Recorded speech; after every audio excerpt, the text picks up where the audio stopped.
Welcome back to Saltier Politics. Julie, how is your week going? My week is great because my child is off to camp during the day, which means that I finally have been productive. I've gotten my life back to some extent. I went to meetings. I have gotten work done. I'm able to work like a normal work day, and it's unbelievable how much you miss it and how much you don't appreciate it until you don't have it. And for the last, I don't know, 4 or 5 months, I haven't had it. So it's wonderful, and I only dread what's going to happen when school comes back, and I will not be able to have this again. But it's halcyon days here. How are you? How's Florida? Well, Florida, as you know, has broken the record for the largest daily increase in new cases. Yes, true. So I'm very salty about it, Julie, because something that always sticks in my mind is I remember when I was younger, my dad was telling me about not to drive while drinking, no drunk driving. And he would say, okay, you could, God forbid, hurt yourself, but then think about someone else you'd hurt for you being selfish. You would change someone's family and you could hurt someone and kill them forever. And is that something you would want to live with? And it makes me think of that because all of the people that I'm seeing in my state and the lawmakers who are so callous and not wearing masks when it's so easy, it makes me think of that. It's like if you spread it to somebody who loses their mom, their dad, their brother, their sister, whoever, their best friend, can you live with that? I'm very frustrated. Well, that's an excellent point because what's so hard about wearing a mask? Like what is so awful about wearing a mask? Let's say there's a 99% chance that wearing a mask doesn't save any lives and it's just an inconvenience. But there's a 1% chance that it does save somebody's life. Now, we know from people with medical degrees that the chances of protecting yourself and protecting others wearing a mask is much higher than that. But let's give everybody who doesn't want to wear a mask the benefit of the doubt and say 1% chance that you can keep yourself or your loved ones or strangers safe from a really bad illness if you wear a mask. Why not do it? Explain to me, what's the issue here? Why are people just in Florida?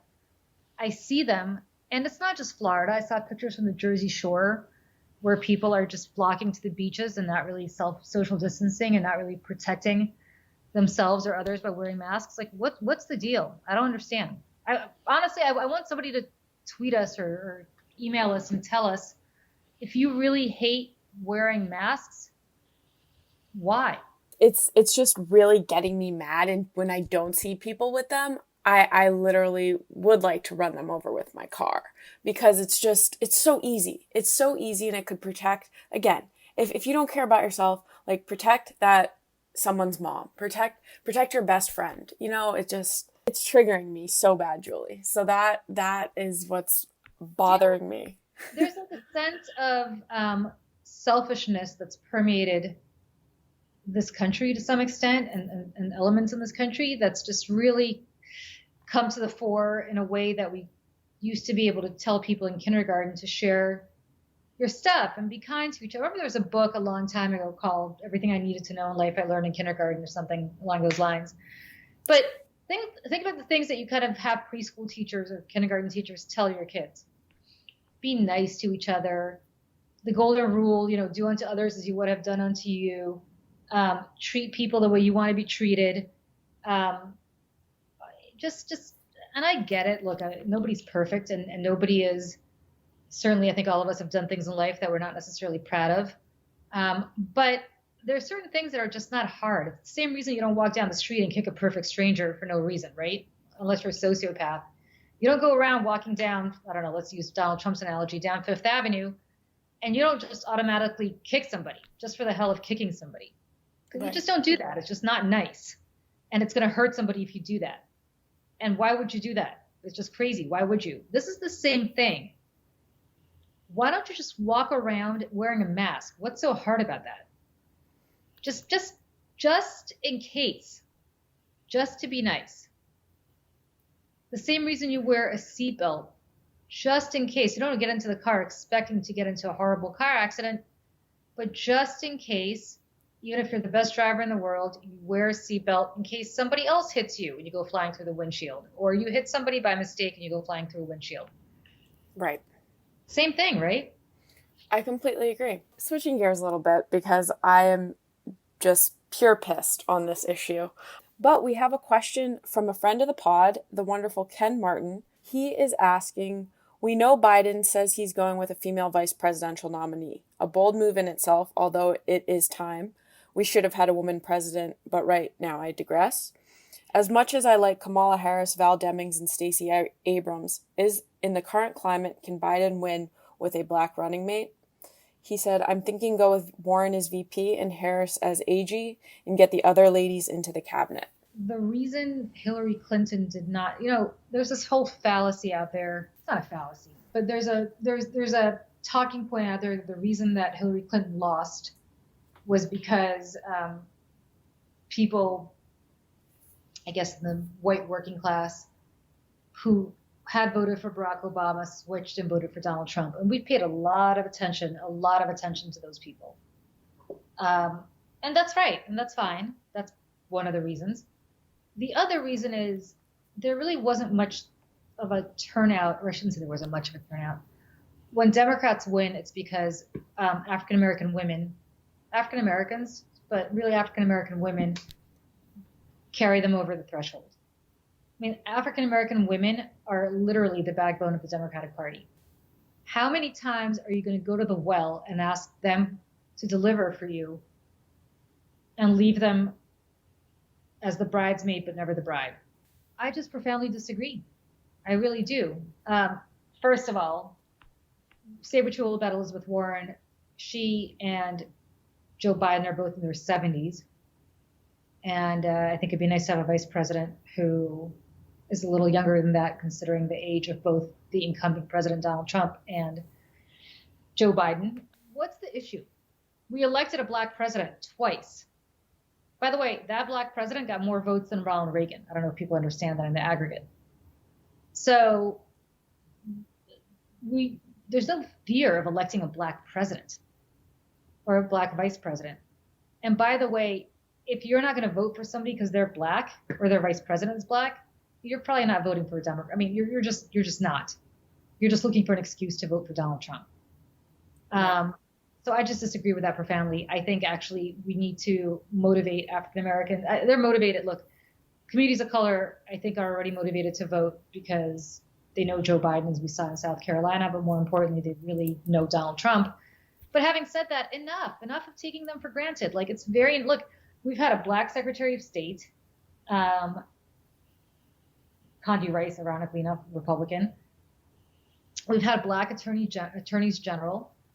But at some point, and we've had a black president, but how many times are you going to leave black women at the altar? Right. They really are the backbone. Like, they are the backbone.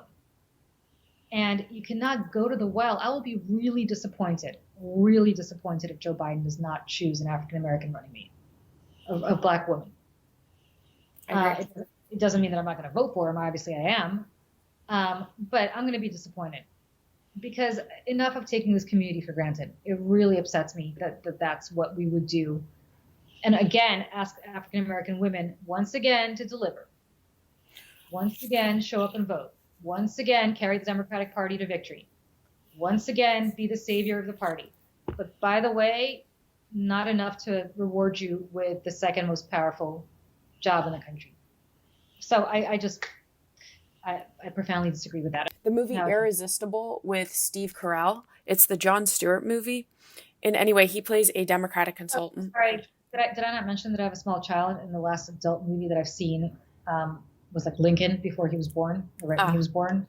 No, well, I don't watch movies. Sorry. Okay. But go ahead. Anyway, there was this just part in the beginning of the movie where Steve Carell wants to go to a random Wisconsin town and run this Marine veteran white dude farmer as a Democratic candidate. And they're like, we need to get the white voters and have the Democratic Party recapture them.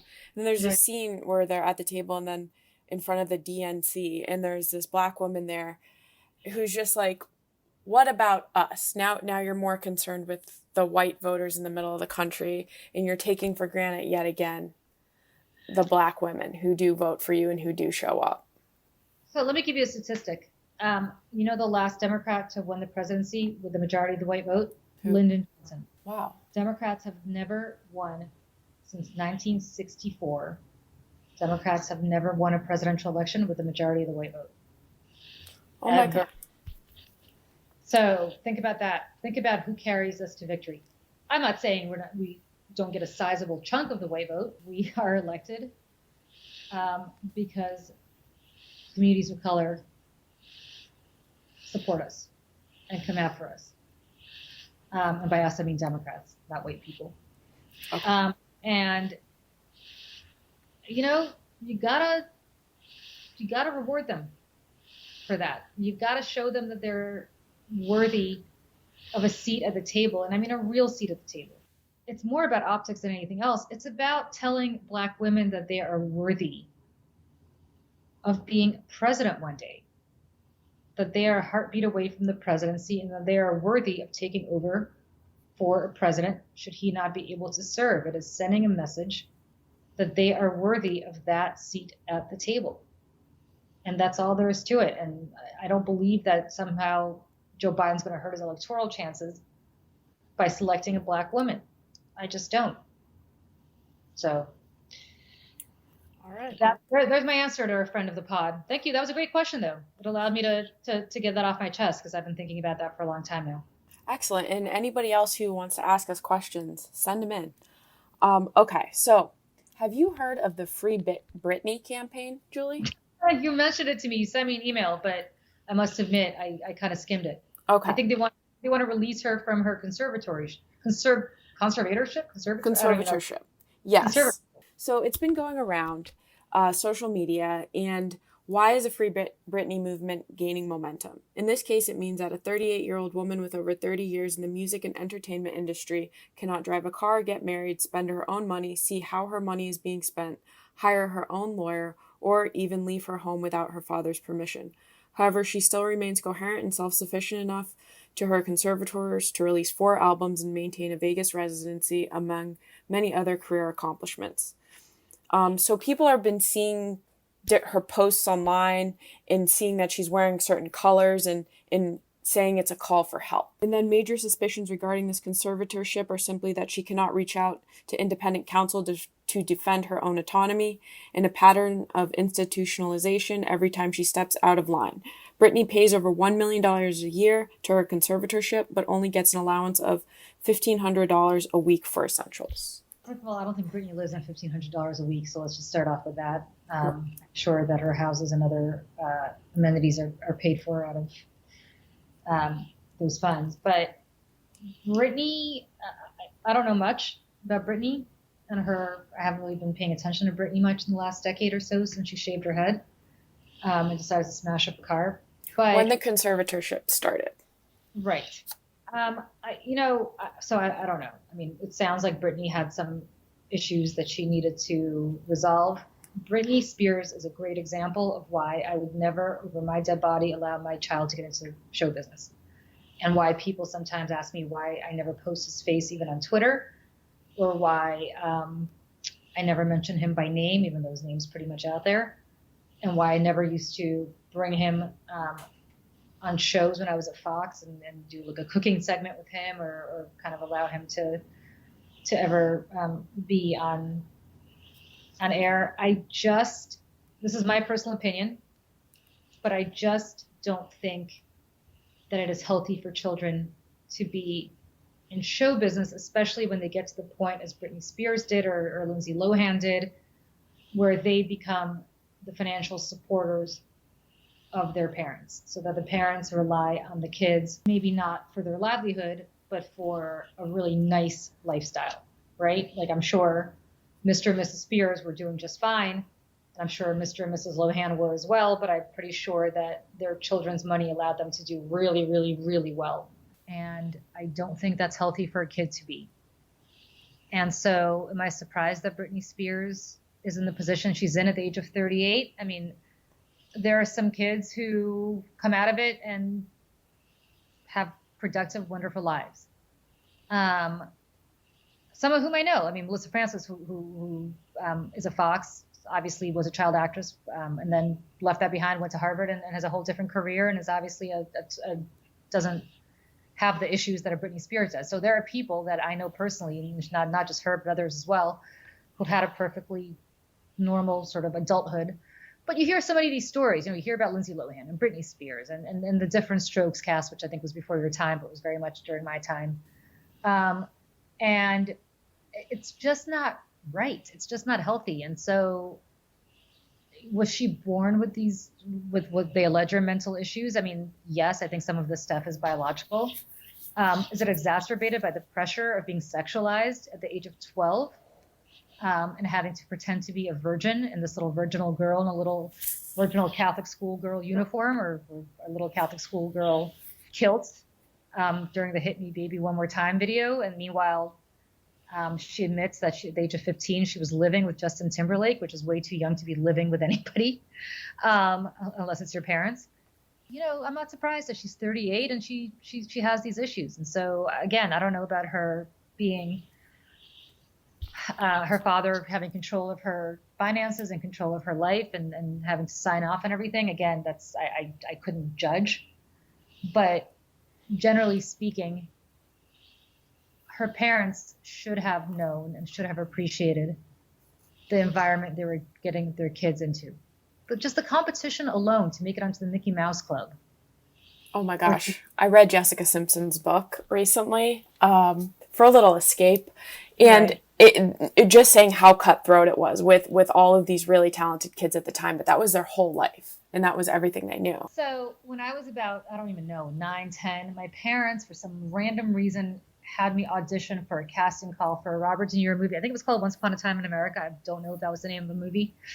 Anyway, it was an open casting call. I have no idea in the world why they thought this was a good idea, other than I was completely obsessed with Annie, the movie, and desperately was praying to God every night that somebody would discover me and put me on in the show on Broadway. And I was very musical when I was a little kid. In fact, I had a really pretty powerful voice. So I was going to musical theater in school, but when I was a little kid. And then I started smoking cigarettes at about age 14 and my voice went to hell. Don't try that at home. But when I was little, anyway, they let me audition. I forgot whose idea it was. But so I show up and there's it's an open casting call. I didn't have an agent. This was literally I think they read about it in the paper and they're like, fine, go. There were, I can't even tell you the hundreds, if not thousands of kids who showed up. And I don't even think I made it into the room. I think they stopped before they got to me in the line. I think they just had seen enough people that day and they're like, all right, see you later. This is all very, very, very, very hazy to me because it was a long time ago. But the point is, every time the phone would ring for the next month or two, I would run to the phone somehow thinking that they're calling me back to audition or for something. I didn't even know what to expect. And the pressure that I saw these kids put on themselves, and I even put on myself, and I wasn't even in the room to audition, was insane. Insane. And I get that it's the kind of pressure you have to get onto sports teams and in school, which all of us obviously tried out for, and sometimes you make it and sometimes you don't. And life is about competition, but not to that extent when your self-worth is defined by whether you look a certain way or you can be a certain way for the camera, which is sometimes very, well, I can tell you from personal experience, who you are for the camera is not always who you are in real life. And it's just hard. I mean, it's hard. It's hard when you're an adult to be approached by people on the street, never mind when you're a little kid, and that you start to believe that your self-worth is defined by how many records you sell, or how many people approach you on the street, or how many autographs are asked to sign, or what your ratings are. Again, I mean, I had to contend with some of that as an adult, and I didn't really care necessarily, but I think you have to be a fairly mentally healthy person to not care. Also, I kind of had the self-confidence that comes from adulthood. As children, you just don't have it. when Britney Spears, I think it was 1999, when that Hit Me Baby One More Time video came out. I remember exactly where I was when I first saw it. I was at my friend's house. We are older than Britney. Somehow it came on, and both of us are watching this. And I was like, "Who is that?" He's like, "Oh, it's this girl, Britney Spears." And I said, "All right." So I kind of like the song. Um, but her approval and her success depended on my friend and me sitting there liking what she was doing. Her entire self-worth was caught up in that because that's all she was ever told from childhood. So no wonder Britney wanted to shave her head after a while and smash some windows. I would too if everybody focused constantly on my hair and my looks and my appearance. You're going to start to deface yourself just as a rebellion. And, it's too bad that she did that when she had 2 kids and she had to, really get it together for the sake of the kids, because that's the kind of stuff you should do when you're 15 and not 25 or however old she was. So there you go. Those are my thoughts on poor Britney Spears. All right. Final thought on that is that we will have to do karaoke and sing Britney Spears because I do want to hear your singing voice. So My singing voice used to be very good. It is no longer that great. And it's no longer that great, as I said, because I didn't necessarily take care of it in my teenage years. But one thing I don't know if I ever told you this, I actually have perfect pitch. what? Yes, I can hear if somebody is off. I can hear it, and I used to be able to have it, but which is kind of a rare thing to have. And I still can hear it if somebody's pitch is off, but I can no longer do it, unfortunately. Oh. Well, see, it's a good thing we do this podcast because we balance each other out. I took piano for 12 years, and after 2 years into it, my piano teacher asks if I'm dyslexic. So I played piano for a long time, and little known fact, my hands I have these really stubby, short fingers, which I'm surprised you have not yet made fun of because everybody else I know has. And they were never big enough to make an octave. So I could never, I think they finally are potentially long enough to make an octave. But when I was little, I could never play piano the way I should have because I could never make an octave. And also, because I have this good pitch, and I was very musically inclined, I would memorize the music. So I never actually learned to read music. And after a couple of years, my piano teacher got wise to it, and basically said, either you're going to take this seriously or you're not. And plus, with little stubby fingers, you need to grow a little bit more. By the way, I was like 10 at this age. This wasn't like I was 3, like I was 10. Oh, gosh. It's like, look at how stubby my fingers are. And so as a result, I had to give up the piano, and my poor parents still have this piano in their house, which has not been tuned since I believe they got it in 1983 or so. And my father keeps saying, "Oh, first he said I'm going to keep it for my grandchildren. I'm going to keep it for the grandchildren." Well, the grandchild showed up. He has zero interest in learning how to play piano. And so I guess he's keeping it now for the great grandchildren because all mine wants to do is learn how to play drums. And I live in a New York City apartment, and that's a no-go for my sanity and the sanity of our neighbors. So I think we're going to music. All right, Julie. So what is making you salty this week? What's making me salty? Ivanka Trump. Oh, Miss Goya. Well, no, not Miss Goya. I mean, that too, obviously, but not Miss Goya. She and a few other people from the administration have this new PSA out. Basically, she has this thing where she puts out this PSA. She did a roundtable and included IBM executive chairman Ginny Rometty and Apple CEO Tim Cook. Poor Tim Cook and Ginny Rometty, because I'm sure they were mortified or didn't want to be in this. But she unveiled a new jobs initiative this week titled "Find Something New," which encourages the country's laid-off workers to consider alternative career paths.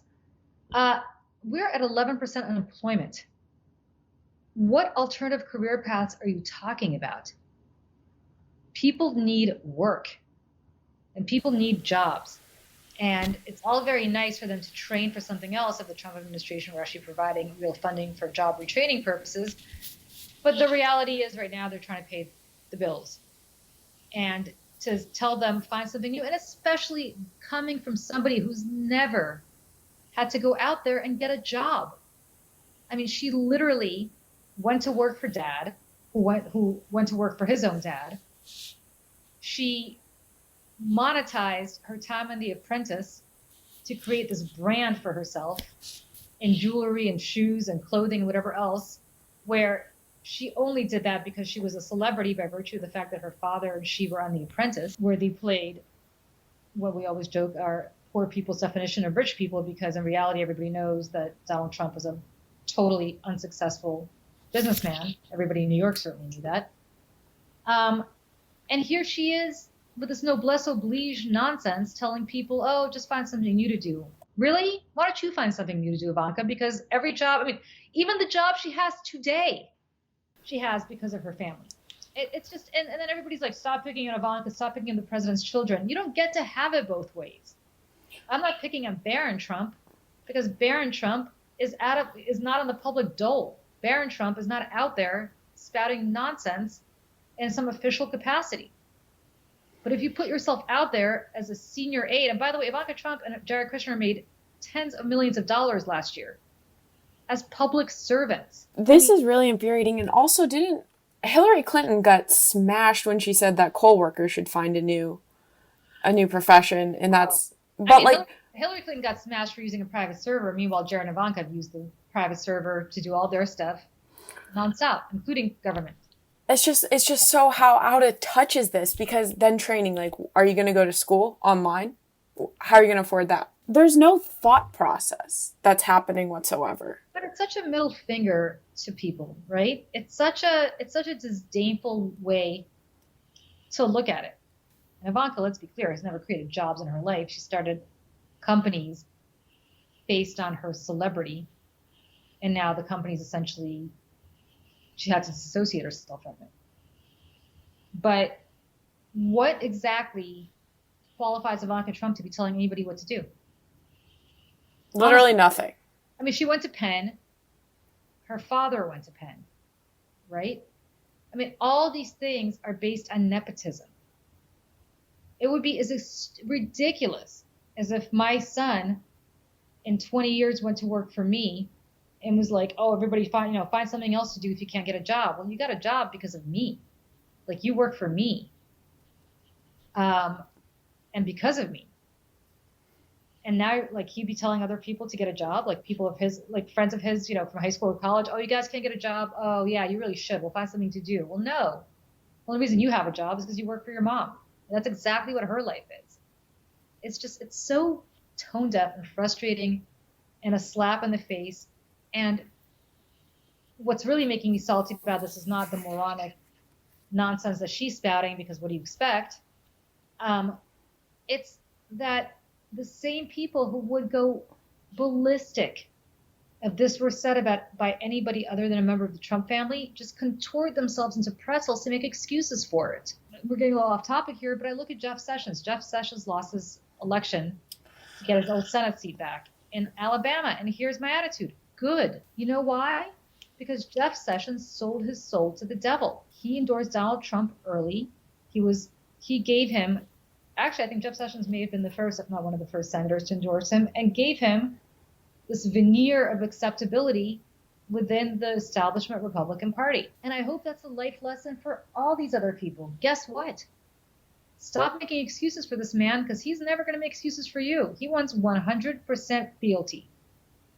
And even when he gets it, he still screws you. He still screws you. If it's in his interest to screw you. He has no loyalty. None. Zero. The reason he commuted Roger Stone's sentence is not because Roger Stone's been loyal to him for 100 years, even though he has. It's because Roger Stone's got the goods on him. Simple as that. The reason he didn't commute Michael Cohen's sentence is because Michael Cohen spoke out against him. Michael Cohen's another Jeff Sessions. There's another great example of somebody who fell on the sword. And then when he couldn't do it anymore, because he was in personal legal jeopardy, he's in prison. Jeff Sessions, run out of town on a rail. I don't feel bad for them. I just don't. Because you got to know what you're in bed with. And the Republican voters, going back to Ivanka, are exhibit A of that, because what they're doing is effectively making excuses for the woman and the family that is going to take them down, because they are. They are. Susan Collins, I hope she loses. Lindsey Graham, I really hope he loses because they know better. They know better. And when they lose and they're of no use to Donald Trump anymore, do you ever think he'll return their phone calls? Let's assume that Lindsey Graham loses his election and Donald Trump wins his election. Unlikely, but let's assume that happens. You think that Donald Trump will ever return Lindsey Graham's phone call again when he doesn't need him anymore in the Senate, or Susan Collins for that matter? Never. He'll forget who they are. Never. It's the same though how he looks at the voters too, and the voters who support him amid this coronavirus, and don't believe that this is real, that it's a Chinese hoax, up until when they get it. And it's like, I am having trouble feeling bad for the people who tell me that it's not real and then they get it, or then their grandma gets it, because you said it wasn't real. You know what my attitude about that is? He has such disdain for his voters because he gets a test every day. I can promise you nobody comes within 1,000 feet of him unless they've been tested. I know this because I know people who've gone to the White House for meetings with him. You have to have a test before you walk in. And yet he's telling people, don't worry about it. Don't wear a mask. Go back to school. Go ahead. Send your kids back to school. No problem. I mean, we have anecdotes of this. Israel sent their kids back to school. They had a massive spike. Literally set them back because they did it too soon. Other countries waited. They had real lockdowns. Remember that video of those mayors in Italy who were going around on the streets screaming at people to get back in their houses? Still my favorite video. Still my favorite video of 2020. Well, guess what? The European Union, in a much better place than we are because they took it seriously. It was really painful. I have cousins in France. I spoke to my cousins in France. They were literally in lockdown in Paris. They were, I think, for a long time, they were shocked that we were able to walk around the streets in New York and go to Central Park. And because they were not allowed to go outside except to go to the supermarket, I think only for a certain period of time. And I think only one member of the family. Like, it was very hardcore. They're in a much better place than we are now because they actually sacrificed. But you can't tell the voters, which is what Trump is doing, that it's going to be easy. Don't worry about it. Or your Governor Ron DeSantis, who has got to be, brought up on human rights abuses. That's a joke, by the way, but only barely. People like that, because all they care about is themselves. They don't care. They don't care. Who's coming around Ron DeSantis right now who hasn't been tested? Right. He's not letting anybody near him. Of course not, because he's got executive protection. That's the part that's infuriating to me. It's just how much disdain they have for their voters and how much their voters just reward them with blind loyalty. Well, what is making me both happy and salty? Colorado Governor Jared Polis, the first out gay governor in the U.S., signed 4 pro-LGBTQ bills into law yesterday, including one that will make Colorado the 11th state to ban gay and transgender panic defenses. What's making me salty is that it's the only 11th state to do this. But what a gay or transgender panic defense is when a defendant argues that they were threatened or just their sense of heterosexuality was threatened when they learned that their victim was LGBTQ, so they panicked and attacked.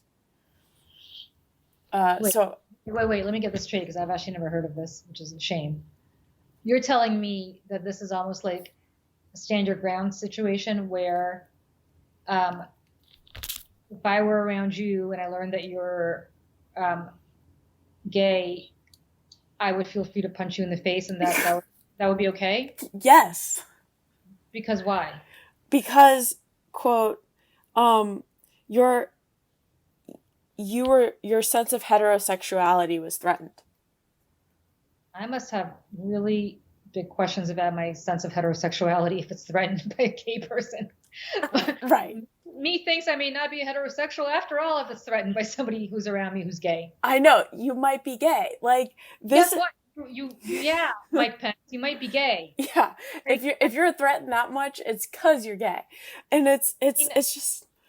I gotta say, as somebody who is heterosexual, like I am what I am, and no amount of gay people being around me is going to make me question my sexuality, right? Like what did they Right. what like what?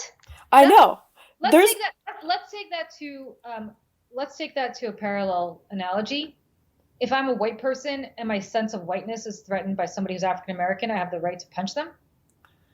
Like, well, I mean, what? I mean, is that basically the same thing, right? right. So yeah, Why is it's that not, why is that not acceptable for race, but it's acceptable for sexual orientation? Which, by the way, I don't think we should call it sexual orientation because it seems to me like orientation is a choice, right.